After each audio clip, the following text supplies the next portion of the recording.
Ok, Sigmund Freud. ¿Quién fue Sigmund Freud? ¿Dónde nació? Pues Sigmund Freud nació en Viena, la capital de Austria, un 6 de mayo de 1856, ¿verdad? Después se traslada, ¿no? Sigue en su misma capital en Viena y empieza con sus estudios de neurología clínica. La neurología, pues, en aquel entonces no era tan avanzada como lo conocemos hoy día, así que no le iría tan bien que digamos, pero nada, es un tema para otra cosa. ¿Por qué tú piensas de la neurología? Pasa es que yo estoy leyendo un libro que se llama, un libro de Freud, Ya. un manuscrito de Freud que se llama Proyecto para una psicología de neurólogos. ¿Qué pasa? Tú lees la obra y tú lo comparas con la neurología de ahora y es como que esto que escribió Freud no funciona. Él mismo lo supo, él votó ese manuscrito. Y un par de años después alguien lo recupera y lo pone en las obras de Freud. Sí. Pero espérate. Él lo votó sí para el zafacón y después alguien lo cogió y... Sí, porque él trataba de crear una psicología para neurólogos en aquel tiempo con la escasez tecnológica que había. Ya. Y le resultó imposible. Lo trató, pero nada, no le salió. Pues nada, bajo esa misma premisa, ¿verdad? Freud lo primero que hace cuando se gradúa, qué sé yo, se va a estudiar la neurosis de la histeria. Antes que nada, que una neurosis es lo mismo que una enfermedad mental. Les doy un ejemplo. Hay un tipo de neurosis que se llama neurosis de angustia. Es lo mismo que la depresión. Ya. Lo que pasa es que con otro término. Ya. Así que Freud se une con este médico llamado Jean-Martin Charcot. Jean-Martin Charcot era un destacado médico francés que llega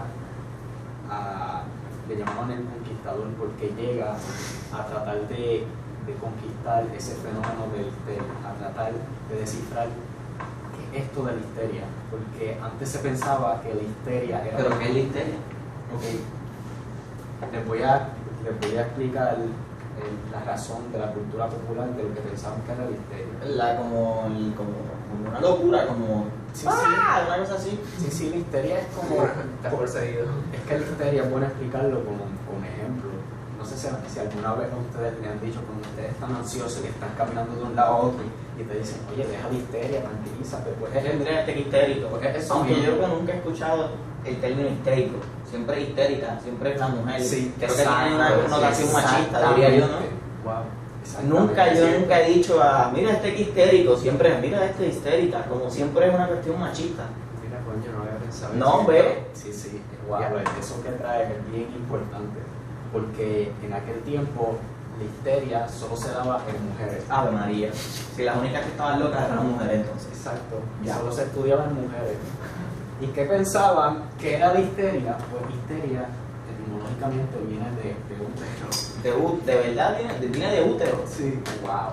Y ellos pensaban que la histeria surgía por algún fenómeno o movimiento del útero en la mujer. Sí, exactamente como tú dices, era algo bien machista. Ya. Y Sí, era- pero hay que entender también que es el siglo XIX. Sí, O sea, no podemos sí, pero tapar eso con una mano. El siglo XIX. como tú has dicho, se ha trasladado hasta nuestros días. Sí, es verdad. La situación sigue igual de patética.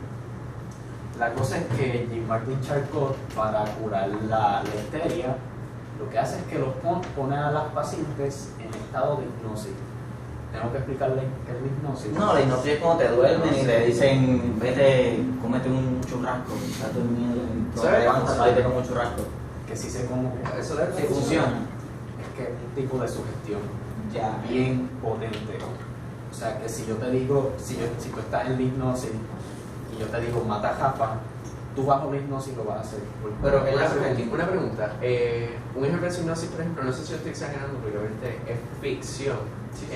Clockwork Orange, cuando le están bombardeando esa propaganda, sí, eso es un tipo de hipnosis. Claro, Sí, claro.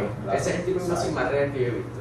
Porque hipnosis de Disney Channel, cogen un reloj y te lo ven Y en te la hacen cara. así en la cara, en el pantalla, Sí, pero duérmete. eso es un buen ejemplo porque claro, lo bombardean con toda esta información y cuando sale del texto pues como si se le hubiera borrado una parte de Sí, pero no explicaste qué era la sugestión. Wow, la sugestión es como el posteriori de una manipulación. Ya. Les puedo hacer el ejemplo con la magia. El que hace la magia cree que la magia funciona porque está tan manipulada por el hecho de que funciona, de que él cree que funciona. Y aunque no funcione, él cree que funciona. Estamos hablando del que hace la magia o del que ve la magia. Porque creo que el que la hace sabe que está metiendo feca. Yo lo que creo que él quiere es que la gente se crea que él está haciendo magia. Pues está ese fenómeno, Ya. y está el otro de que verdaderamente Se lo cree. Sí, ya. ¿Verdad? En el chamanismo se da mucho ese caso. Ah, no, chicos, pero yo estoy pensando en el mago que va a la fiesta de cumpleaños de los nenes de 6 años, que está pensando en chamanismo. Estoy hablando del chamanismo. Ya, eso sí se cree en la magia. Como cuando el chamán aquí en Puerto Rico de los indígenas se metía 4 palos de cocoba Exacto. y se iba en un viaje cabrón y se la quería ya. Exacto. Ya. Ok. Hablando con Zeus en Troya.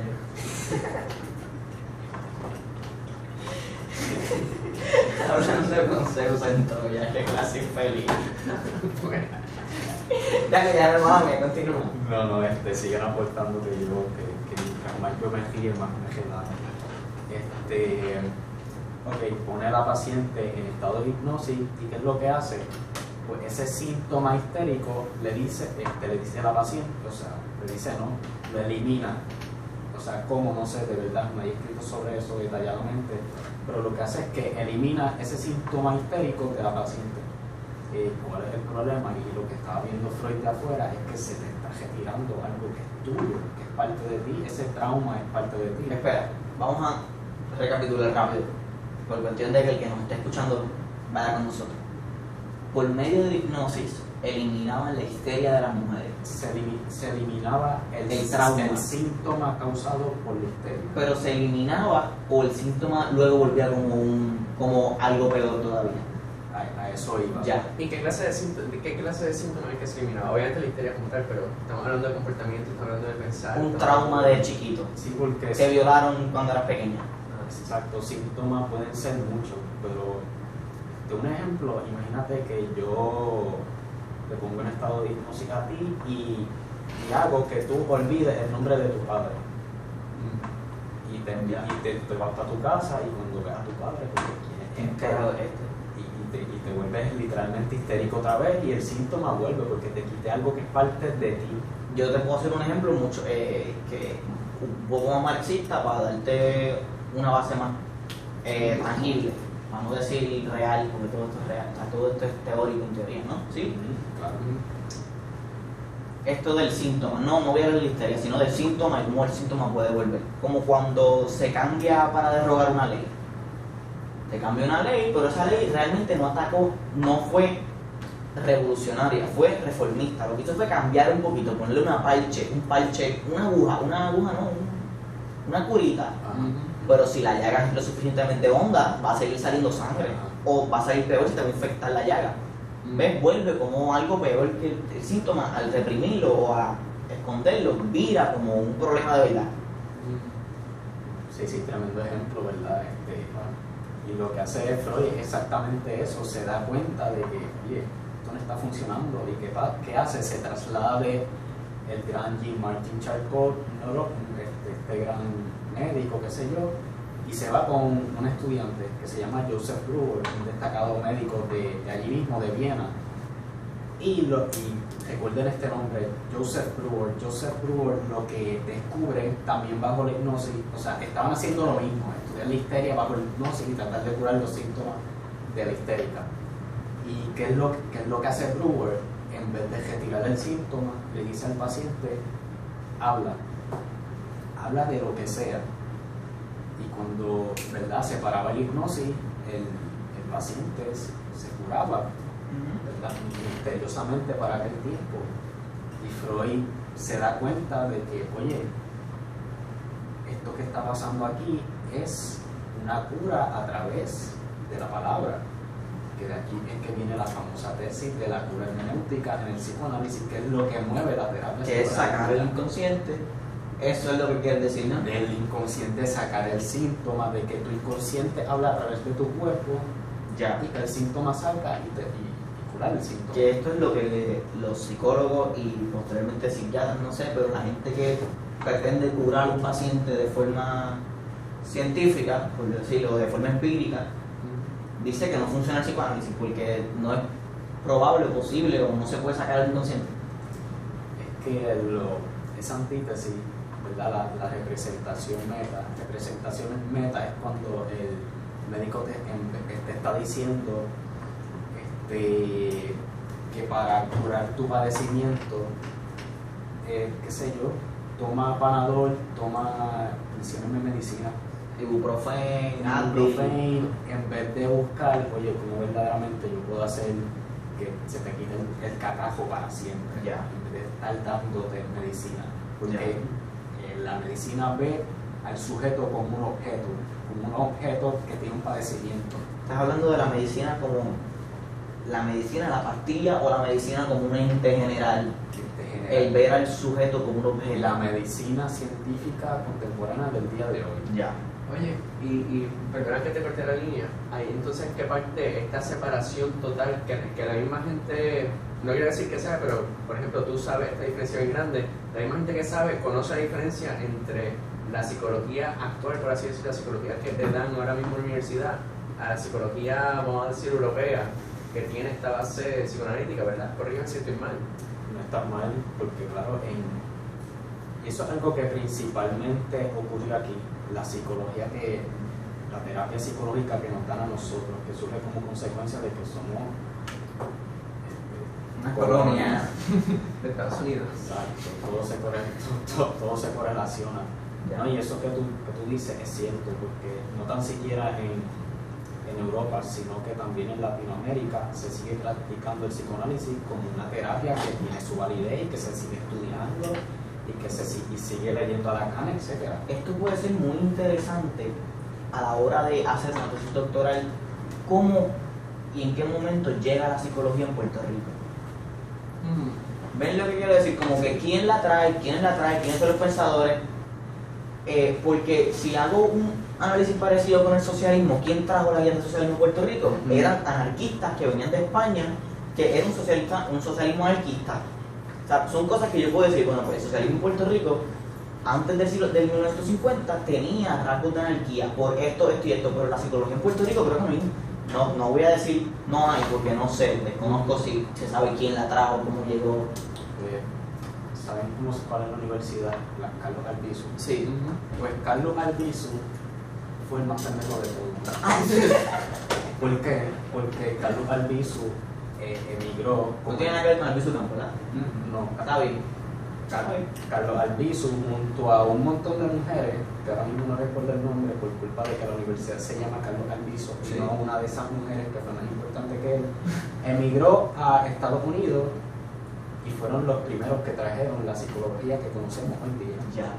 Para aquellos que nos están escuchando, es básicamente, pues, y corrígeme si quieres como que añadir algo, es básicamente el punto de que en Puerto Rico y en Estados Unidos la psicología tiene un ente médico, un enfoque médico. Sí, y científico, que pasa, científico. que pasa, que inclusive los expertos dicen que por culpa de eso fue hasta una pseudociencia. Porque Porque ellos son los del argumento. se desconecta completa y totalmente de este ámbito psicoanalítico o psicoanalista, que obviamente pues tiene un gran peso a la hora de verdaderamente cumplir su merecido, o sea, trabajar con el paciente, ¿verdad? Exacto, que siguen diciendo, ideología es pseudociencia, pero no estás viendo la validez. Entonces tú tienes un psicólogo norteamericano que escribe 2 o 3 cuentitos y felicidades, te ganaste un doctorado. Sin embargo, tienes a un hombre, se olvida cómo redactar su nombre, Mihai Csikszentmihalyi, un hombre creo que polaco, australiano, uno de los primeros libros que yo leí de joven, que una deconstrucción de la psicología, no quiero decir psicoanálisis, pero de la psicología como tal, que es, o sea, 4 pares de cojones comparado con la de Estados Unidos.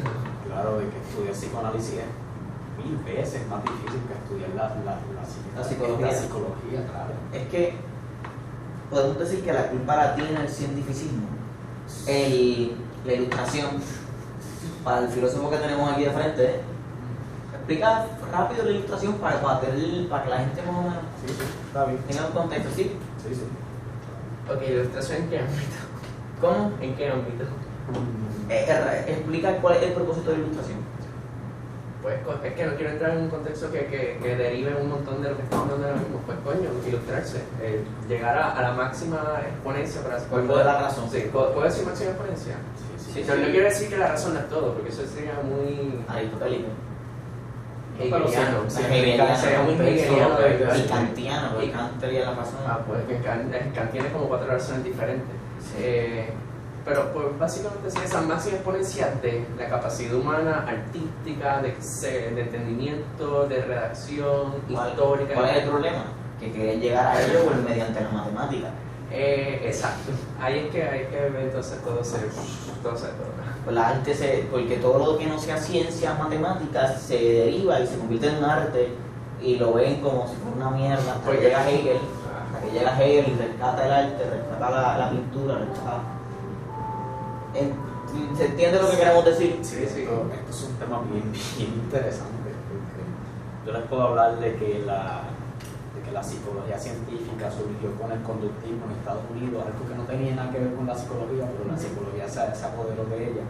Pero como ya dije, estos son temas que podemos estar hablando horas y horas y horas. Y van a haber muchos más podcasts para hablarlo. Sobre esta derivación, mira para allá, Einstein, el único filósofo que él decía, este es el único que vale la pena, era Kant. Era con todas las cosas del espacio-tiempo, sí. El único que está citado. Kant tiene una el único ecuación libro del espacio-tiempo en uno de sus libros. El único filósofo que leía a Einstein, y mira coño, Einstein, era Kant. Por eso es que me gusta los postmodernos. Porque, puedo explicarlo rápido porque me gustan más los postmodernos que los ilustrados. Porque los ilustrados planteaban en la matemática, en la ciencia, en la razón como eje absoluto y veían toda la filosofía como que fuera subiendo una encima de la otra, una encima de la otra. Todo es como conocimiento que se va juntando de forma empírica. Y los postmodernos decían, no, eso que ustedes están viendo, eso no es así. Hay que empezar a dudar de lo que ustedes decían. Hay que empezar a ver por qué lo que ustedes están diciendo no es cierto. No va a dar la analogía. ¿Qué? No va a dar la analogía que lleva, que eso va subiendo. Sí. Ese es un punto de la filosofía secundaria. El De esa evolución, empirismo. de esa transformación, sí. Y los esa postmodernos evolución del iban a la evolución del Geist, hegeliano. Ajá, Geist es La representación de Dios, el espíritu. el espíritu del hombre en alemán. Eso es muy importante. Entonces los postmodernos llegaban y Así se que no, cogían y no, metían ya. palas así, la pirámide que iban construyendo los ilustrados. Sí, pero no vengas con tu modernismo, Enrique. No. Vamos a volver. Seguimos con el psicoanálisis. El psicoanálisis es bien interesante y los postmodernos lo aman, de hecho, por el tema del giro lingüístico y la lingüística y el lenguaje.